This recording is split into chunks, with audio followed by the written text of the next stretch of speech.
అదే మరి మనం చేసుకున్న పాపం మనకు కనపడదు, మన కంట్లో ఉన్నటువంటి దూలం మనకు కనపడదు.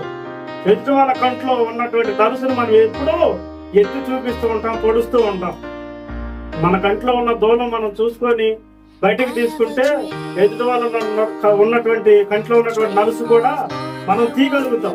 మనకు ఏది చిన్న నలుసుని, మనము పాపమే, మనం చేసేది పాపమే, కానీ మనం బయటపడం కాబట్టి దాగుడు మూతలాడతాం.